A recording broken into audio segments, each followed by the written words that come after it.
want to echo what the brother said in his prayer, that any inconvenience you have will only be temporary. I want you to turn to Matthew 25. Matthew 25. Is it wrong to hope the evening sermon is the shortest sermon? Is that wrong? Because I'm hoping it, and I'm the one that's delivering it. But isn't that awful? This is T.B. Larimore on the screen in front of you, and I think he might be Drew Kaiser's great-great-granddaddy. He's got this amused look on his face like he knows what the joke is, but he's not going to let you in on it. Now, the TB in T.B. Larimore stands for Theophilus Brown, in case you ever need to know that. He was one of our famous preachers in Alabama over 100 years ago. He's actually from Tennessee, but he came down to Alabama. Well, I bring up Larimore to share with you something that his mama said to him. Right? His mother became a Christian, and in the parlance of the day, that was called getting religion. And so when TB found out that his mother became a Christian, he said to her, "Mama, when did you get religion?" And she said to him, Son, you don't get religion, you practice it." Right? Now, Mama was right. Christianity is a religion that has to be practiced in order to be effective. It matters what you believe. It does. But it matters even more how you live. 2 Corinthians 5 verse 10, we're going to stand before the judgment seat of Christ to receive for the things done in our body, whether it be good or bad. That's the song, each day I'll do a golden deed. You know that one? A beautiful life. Life's evening sun is sinking low, right? A few more days, and I'm going to go and meet the deeds I've done. And so we're going to talk about that tonight. This idea of, okay, I want to know Jesus, but how I know Him is I want to practice Christianity. Now, I ask you to turn to Matthew 25. I want you to turn to Acts 10, though. You can't listen to me. Turn to Acts 10 and look at verse 38.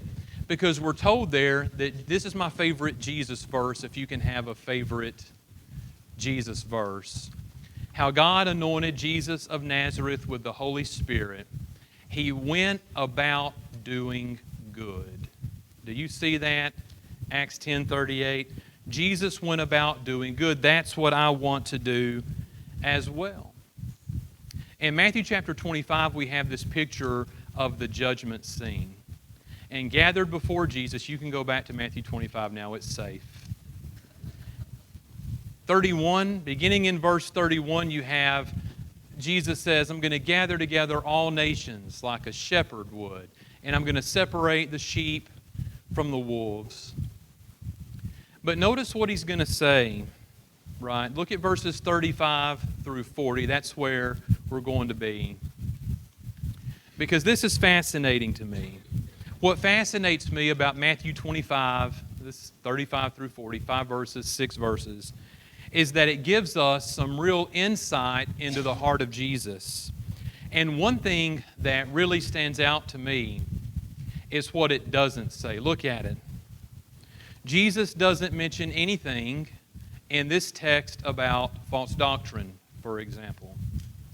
And I'm not saying that's not important. I know in Revelation, Jesus says, you hate the doctrine of the Nicolaitans, which thing I hate. But He's not talking about what we oppose here at all, is He? He's talking about what we do. Because I think that so many times we tend to Americanize Christianity. And we forget it's a universal religion. And we see it through such a narrow lens. We regionalize Christianity. And we believe that whatever, our local flavors, whatever they may be, are the sum and the substance of Christianity. In other words, whatever problems the church in the South may be facing, we think is the most important thing about Christianity. And that's simply not so. That's simply not so. Christianity is more. It's so much more than just what we're against. It's what we're for. And more to the point, it's what we do. And that's what Jesus is telling us here. keep your finger in Matthew 25 and turn over to Luke 17:10. Drew, you can't trust me for anything. Luke 17:10. You know what Jesus said there? So also ye, he said, when you shall have done all those things that are commanded you, say, we are unprofitable servants. Right? We have merely done what is our duty to do. Because, I'm going to say this because you're my friends, right? If we're not friends, just double check. Tim says, I don't really like you a whole lot, Renfroe. Drew might be your buddy, but I forgot I was even going to say, the fact that Tim Layton might not like me and the sweltering heat have rendered me useless. Now listen, if we're not very careful, I believe that in the churches of Christ, we're very prone to having a checklist mentality. Now, I believe that our people in the main are very conscientious, about wanting to do the right things in the right way, and that's certainly to be commendable, to be commended. It is. We want to do what's right. We want to please God, and that's good. But on the other hand, we need to always keep in mind, especially I think in the churches of Christ, that we should never think that by doing the right things in the right way, that we somehow obligate God to save us. No, right? That's Luke 17:10. Jesus said, when you have done all the things that you've been commanded, and who among us has? None of us. Who wants to sign their name to that? I have done everything I've ever been commanded perfectly, without flaw. Who would sign their name to that? Signing your name would itself be a sin, would it not? 1 John 1, we say we have no sin, we deceive ourselves, the truth is not in us, right? So even if you've done all things, you say what? We are unprofitable servants. Take worship, for example. Here we are, Is worship just a checklist to be marked off? Okay, we sang today, check. Prayed, check. Took the Lord's Supper. We gave. We heard the Bible. We got it good. Today was scriptural. We did right today. We've got all boxes checked. It's safe to leave now. Right? We've done everything we're supposed to. Right? No. Same thing with salvation. Right? I talked to you about Walter Scott earlier, that he's really the first to formulate that. His was faith, repentance, baptism, remission of sins, gift of the Holy Spirit. Gift of the Holy Spirit, we said we don't want to think about that. So we hear, believe, repent, confess, be baptized. And I'm afraid that sometimes we view that too as this checklist. Have you heard? Have you believed? You repented, confessed, baptized? Okay, you're going to heaven. Good. Got them all done. Good job. We need to remind ourselves that salvation is a gift. For by grace are you saved through faith, and that not of yourselves. It is the gift of God, not of works, lest anyone should boast. And that nothing that I do, nothing that I ever can do, will place God in my debt. Well, I owe Renfroe salvation. He's done so good. No, not one. There is none righteous, no, Paul said, not one. Even if you've done all those things that have been commanded you. It's a mentality, and I think, again, that in the church, and we have to be very careful about that mentality. We are right with God. Why are you right with God? Because of what I've done. I got to tell you that I reject that with every fiber of my being. If you're right with God because of what you've done, then friends, you are the Savior. Right? If you're right with God just because of you can be right with God based on what Christ has done. He is the Savior, right? We are to yield to Him. We are to follow Him. But in so doing, we have an obligated God. It's not as though on Judgment Day God says, okay, here we got Renfroe now, okay? He heard, he believed. All right, it looks like you're good. And he's like just punching the little holes on the card, and there you are. Do we ever think, we would never come out and say we think that.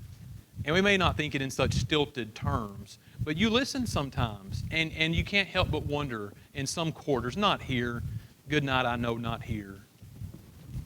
But in some quarters of our fellowship, I think that's nigh to being true.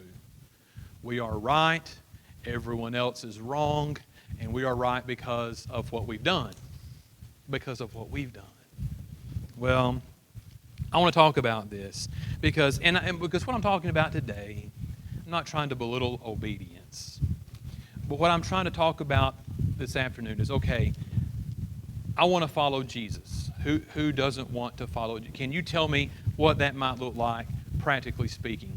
Because what's fascinating to me is here we are on Judgment Day, and here's all the nations gathered, and Jesus says nothing to them, even if it's an appropriate thing to do. Right? I'm not saying that it's not. We ought to oppose things that go against the doctrine of Christ. But Jesus doesn't say, well done, thou good and faithful servant, for you opposed instrumental music. You would not stand for women preachers. He doesn't say that. As important as those things might be, that's not what he says. What does he say? And so what fascinates me is I feel like this gives us insight into the heart of Jesus. What does it look like to take Christianity and put it into action? When I first started teaching, and I tell my 7th graders, it's just a little thought experiment. I'm like, well, I've been teaching for 48 years now. The truth is, this is my 15th year. And I just watch their little minds, and they believe it. They're 7th graders. Something's wrong with them. But they believe it. I'm like, I have not been teaching that long. My first year teaching, we were given a book called, and it's a good book, it's called What Great Teachers Do Differently by Todd Whitaker. It is a good book. Whitaker is writing from a pragmatic viewpoint. He basically says you ought to lie and act like you like the kids even if you don't, which you shouldn't lie. But he says, look, every teacher has kids they like better than others, but you don't want them to know that. You don't want a kid to think you don't like them, and he's right about that. And this is what he says, our behaviors are more obvious, much more obvious than our beliefs. Now, he's being pragmatic. You know, they don't know what you think, or there's that annoying kid. You know what I mean? They don't know what you think. They know how you act, how you treat them. He says your behaviors are more obvious. Well, take that on what I would hope to be a purer level with no pragmatism involved. People don't know in your heart. They can't see into your heart and know what you believe about baptism. They can't see into your heart and know what you think about the nature of the church or redemption or salvation or 100 other things. But they do see how you live. Right? Our behaviors are more obvious than our beliefs. So what is Jesus looking for? Jesus says, I was hungry and you gave me food. And I was thirsty and you gave me drink. Will you turn to 1 John 3, please, at verse 17. This is a familiar text. I just wanted you to see it. Some things, it's good to see them even if you know them. I was hungry and you fed me. 1 John 3:17, John says, if anyone has this world's goods and sees his brother in need, but closes his heart against him, how does God's love dwell in him? Now keep reading. Look at 18. Little children, let us not love in word or talk, but in deed and in truth. You see that? I've underlined in my Bibles, word, talk, deed, truth. In other words, don't just talk a good game. Prove your faith by showing your love. Demonstrate that.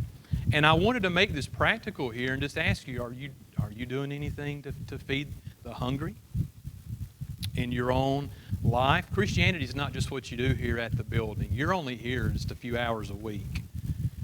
This isn't your Christian life.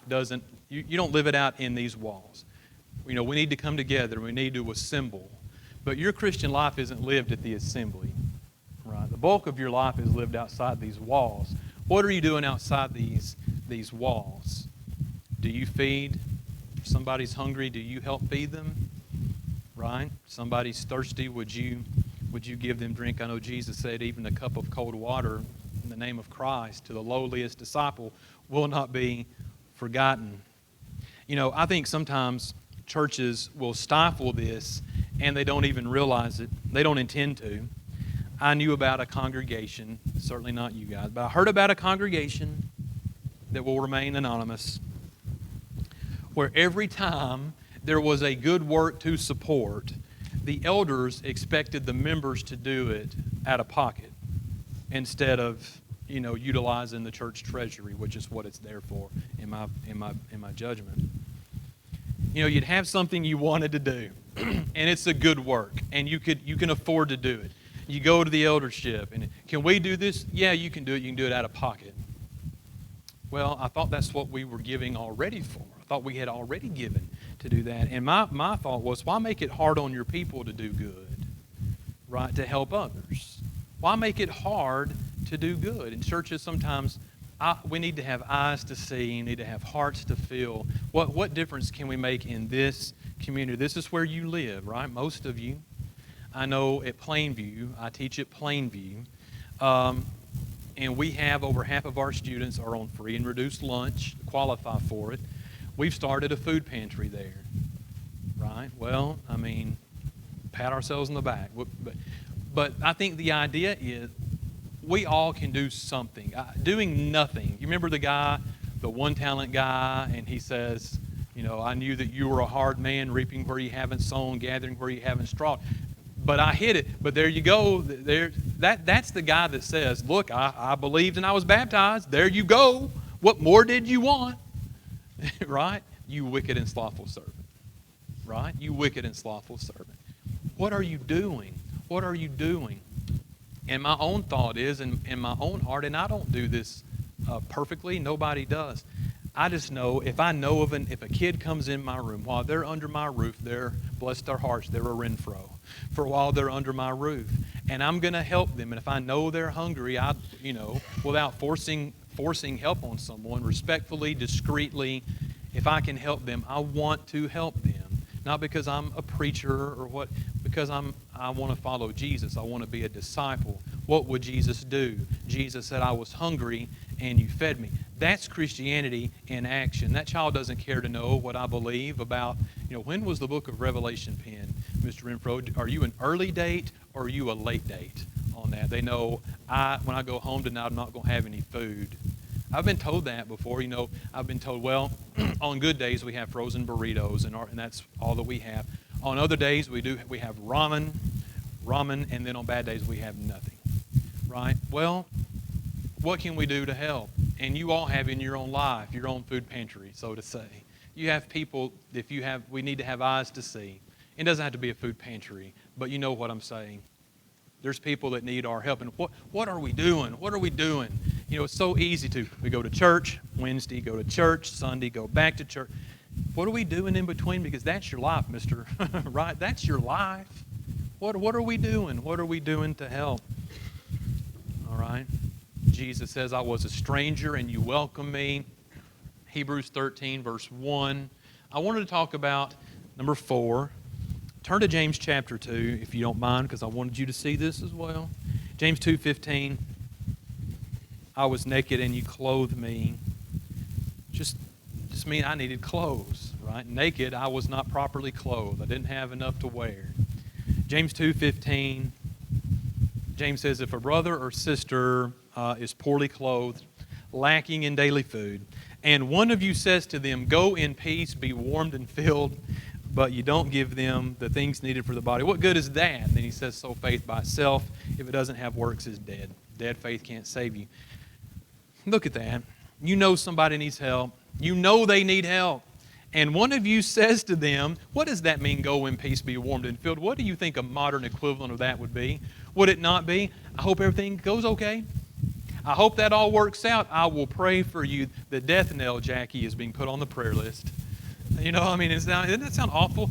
We think that we're doing something like the Lord looks down from heaven and says, this is my son in whom we will put you on the prayer list. Well, that's good. A prayer list doesn't become a prayer list until you're praying for people. Is that not right? Otherwise, it's just a list. Jackie knew she touched a nerve with me there. It's just a list unless you're praying for them. And I was going to say this. I don't know if I'm going to say it later. James said, the effectual, fervent prayer of a righteous man availeth much. I would take one of those prayers over 1,000 Facebook prayers sent. Prayers sent. Oh, nacho recipes, and 2 seconds later. And they've no more prayed for you, prayed intelligently for you. send it, and it just grates me because I'm awkward, sending prayers up. And I'm like, I bet a lot of thought went into it, and that's not fair to me because who am I? But, when you tell somebody, and I tell myself, if I tell somebody, they'll say, would you remember me in prayer? And what do you say? You never say, no. No, I'm afraid I've got enough people I'm praying for. I'm booked. Right? You will tell them, yes, I will pray for you. Yes, I will pray for you. And how many times, do you always pray for the people, or do you sometimes forget? And then you remember later, and they'll ever been thanked? This will get you, and this will hurt your heart. Ever been thanked for praying somebody, and you had not been praying? I just want to thank you for the prayers, and you think, oh, I was supposed. And it's not like, God knows what people need. And it's not like, we have kind of a skewed idea like, well, God's not going to help you unless I'm praying for you. That's not, God can take care of this. Well, Renfroe's not praying, so my hands are tied. That's not how that works. You know what I mean? But talking about our own personal life, you tell somebody that you're going to pray for them, do you pray for them? Right? Do you do that? Do you take time out to mention them? Or do you say, I'll pray for you, and you never pray for them? Never. Never. Well, James says, what good is that? When I was at Jacksonville, I was an associate there for, it was close to 5 years. One of my best friends there since passed away, Waylon Burton. Many of you remember Brother Burton. You knew his daughter. Any rate, we had a family that came to Jacksonville. And Jacksonville, in some ways, was an affluent congregation in some ways. Well, we had a family that started attending, and they didn't quite look like everybody that went to Jacksonville. I'm just telling you the truth. And you know what? When people, it's just like what James said. A brother or sister comes in, and they're wearing good clothes, and you say, sit here, and somebody comes in, and what do? You just ignore them. You just let them come in. I mean, they can come in. We're glad to. We ain't going to talk to them. We are not going to talk to you. Do you think we're going to include you in what we do? Not dressed like that. You know what I mean? That's what we do. That's what we did. Brother Burton said to me, he's talking about this couple, and he said, Brandon, have I ever told you this story before? It's been a year since I've been here, but I feel like I told this story. He said, Brandon, it almost seems like we think we're better than them. And he said, and that bothers me. I said, it bothers me too, brother. That bothers me. I hadn't really thought about it. Do we have people in our churches like that we're not really interested? If you look a certain way, if you meet our unspoken, unwritten standards, then we will accept you. If you do not, you will be excluded. There was an individual who was transgender, all right, and they wanted to go to church. Someone wanted to bring you to church, and they wanted to come to church. And the friend asked somebody at the church, they said, my friend wants to come to church. They're transgender. Is it okay if I bring them? They said, no, don't bring them. I'm like, don't bring them? Don't bring them? What in the world? We've forgotten who we are. We have just forgotten who we are and what we're supposed to be doing. Churches have an atmosphere. I don't mean like what temperature it is in here, because then your atmosphere would be sweltering. But that's not your atmosphere. Churches have a personality. Classes have a personality. I apologize. I've already gone longer than I thought I wanted to go. Thank you for staying with me. I have 6 classes at school, and each little class has a different personality. Some classes come in, they're just as quiet as they can be because it's morning and they're still asleep, and they just do whatever you want them to do, and you just love them because they're so. And then some come in and boom, there they are. You know what I mean? And they're there, and it's like, I want to be like a football coach and break down film. I'm like, look right here on this play. You see, you came in way too loud. All right, next time we run that play, you're going to come in with your mouth shut. You're going to sit right there. That's what you're going to do. We're going to practice it till you get it right. But they all have their own little personalities, and it's true. I remember studying in school about Riedel and Wattenberg and the class as an organism, the class as a personality. Churches are like that. That's what I was getting to. Churches are like that. You go to some congregations and it's warm. No, it's friendly. I can't help it. I'm sorry. Friendly. They're friendly. And then you go to some places and it's like, I almost hope they don't ask me back there because I wouldn't go. I wouldn't go. And no church feels like they're an unfriendly group. Every church, ever heard somebody talk about, oh, we're friendly. We are friendly. And you know what that really means? It means we're friendly to each other. That's what friendly means. We like each other. Let somebody walk in off the street and there's a couple of members talking. Let somebody walk in off the street and see if they start talking to the person who walked in or if they just kind of turn, segregate themselves and keep talking to each other. But we're friendly, and we don't realize the impression we make. Every time someone visits here, you're making an impression on them. Would I want to come back here? You need to ask yourself that. Are you going to take, and that's what Brother Burton was so good at. I'm not good at that. And I don't know how you get good at that other than just doing it. Because some people are naturally gregarious, naturally friendly. I'm not. I'm not that way. I wish I were. I wish I was more outgoing. It's just your personality. But I know this, that if we don't welcome people when they come, I'm not talking about tackling them. You don't want to scare people. You know what I mean? There's extremes. Like, you want to have a Bible study? Have a Bible study tonight? We're going to, let them breathe. Let them breathe. You don't have to have a Bible study with them when they walk in the door. Be normal. Don't scare them off. You know how we are, right? But be friendly.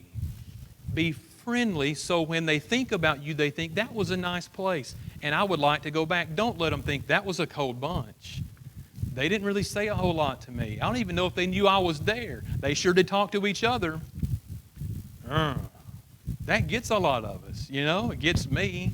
They said, did you meet so-and-so? And I'm like, no, I didn't meet them. I need to meet them. I need to do better at that. Jesus says, I was sick and you visited me in prison and you came to me. I'm gonna abbreviate here. I'm gonna jump ahead. This is important. I'm not suggesting to you that you have to do everything that is mentioned in Matthew chapter 25 here if you're going to please Jesus and go to heaven. That's not what Jesus is saying, I don't believe. Because again, we always have to fight against this checklist mentality, right? Are you sitting here going, okay, I've done that, haven't done that, done that. We fight against this, if I've checked all my boxes, then I'm good. No, it's not a one and done type deal. I think what Jesus is doing is showing us what service to Him really looks like, up close and personal. And one, it's a sustained service, not something you did in 1983 and you did that and you're done with it. A sustained service, and it's a service from the heart, not to be noticed and praised by other people, but to do it because it's the right thing to do. And it's a service to those who cannot serve you back. Right? Remember Jesus said, when you have a feast, don't invite your rich neighbors. You invite the poor people in the street, as it were. Right? It's a service to those who cannot serve you back. Sometimes you get burned, you will get burned, but you don't think God's going to let that go, do you? You don't think God's, do you ever think, God, you did something, you tried to do right, and it blew up in your face, or the person took advantage of you. Do you think on Judgment Day, God's going to go, well, I'd like to do something for you there, but my hands are tied? All wrongs are going to be made right. When John writes about the holy city, the leaves are for the healing of the nations. What do you think that means? Every wrong you've ever suffered is going to be righted. Everything you've ever done, and well, that didn't work, or they took advantage of me. Do you think God's not noticing those things and He's saying, I will make that right one day? You keep doing right. You keep doing your best you can to serve me. I will handle all those things. You're not gonna lose out, is what I'm trying to say. You're not gonna, well, that cost me there. No, it's not. It's not costing you really. Not in the grand scheme of things, it's not. Now, again, I said I don't think you have to do all of these things, but surely, we may not be able to do all of these things, but surely we need to be doing some of them, right? Some of them, or else what's the point? There's no point here to what Jesus was saying at all. I mean, surely He expects us to be doing some of them, doesn't He? And I wanted to give you this as food for thought. And we're almost finished. We really are. Unless what we believe changes how we live, we are really no different from those who believe nothing at all. And in fact, we may just be worse. Why? Because we ought to know better. We ought to know better. So here's all these beliefs you have in your heart. I believe that Jesus is the Christ, the Son of God. I believe He died for my sins. I believe He's going to... How does that change how you live? Because that's what we're getting at, right? Our behaviors are more obvious than our beliefs. Unless what you believe makes a difference in your life. And don't you know, I tell myself that, and I think, Paul says, thou that teachest others, teachest not yourself. You get up and say, you need to be doing this. And I think in my own life about times where I believe this and this and this, and I did wrong right there. There's no two ways about it, I did wrong. What do? You try to do right the next time. Try to change how you live. I need to do that as much as anyone. And it's not been my goal with this lesson to criticize, the Ashville Road congregation. You could not, what a colossal nut I would have to be to come in here and do that. So please don't take it that way. Don't take it that way. We had a family devotion a few months ago, and I spoke to the kids about being thankful to God for everything that we have. One of my daughters, during the lesson, I won't name her, raised her hand, and I said, let your women keep silence in the churches. Put that little hand down. No, I said, yeah, what do you got? And she said, Dad, do you think we're not thankful? And I was glad she said that. I was glad she asked me that for at least a couple of reasons. One, sometimes we don't realize how we're coming across. Do you think that we're not doing it? No, I'm not saying that. I'm not saying that. I'm sitting here talking about, guys, we need to be so thankful. And she's going, Dad thinks we're not grateful. No, right? If I'm coming across like that, that's not at all how I'm wanting to come across. And that sometimes is a difficulty in communication. But this is why I was glad. And I shared this scripture. 2 Corinthians 8 and verse 7. Paul says, look, you're doing a good job. In fact, he says, you excel to Corinth. You excel in everything. You excel in faith and in speech. You excel in knowledge. He said, but I want you to do this. I want you to excel in this grace also. He's talking there about a contribution, but the principle would apply. There's so many things that you do well. And he says, I'm proud of you for that. And no, I'm not saying I don't think you're thankful. But not only do I want us to excel in that regard. As Paul said, outdo one another in showing honor, as he said in Romans chapter 12. Because I fail at this. I want to follow Jesus Christ. And I think in my heart of heart, I probably don't serve Him more than I do. You ever think about that? It's like you'll have a day, I think I did pretty good there. You know what I mean? And I think about all the times where I could have done something. And I think I consider myself a follower of Jesus Christ. And how often do I really follow Him? How often do I really, when the rubber meets the road and He looks into my soul, do I follow Him when as long as what He says matches up with what I believe, what I want to do, I'll do that. Then I'm obeying myself, not obeying Him. Right? But I know in my heart, if I'm thinking right, I know in my heart that I don't just want to talk about Jesus, and I don't just want to talk about Christianity, guys. I want to live it out. I want to live it out. The church, you well know, is the body of Christ. The body of Christ. And Paul talks about the hands and the ears and the eyes, right? Well, that's what we ought to want to be here, what you should want to be, all of us, wherever we live, when you go home. I want to be, for the kids that I teach at school, let me be the hands of Christ to them. And if they have a need that I'm aware of, then who do I think is going to come? Jesus can work through me. And I can be, for that child, the hands of Christ. I can be the ears. I can listen. I can be the eyes. And I'll pray, Lord, give me a heart to see. Give me eyes to see.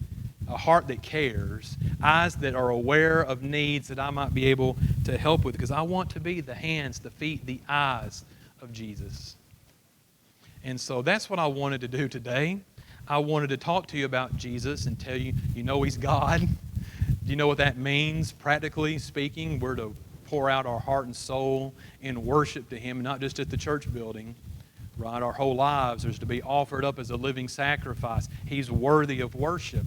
And so what that means translated into life is I want to serve Him. I want to take these things I believe so firmly in my heart and then live it out. be a disciple. Even though I know my best day, I'm an unprofitable servant, I still want to serve Jesus Christ. Thank you for being here.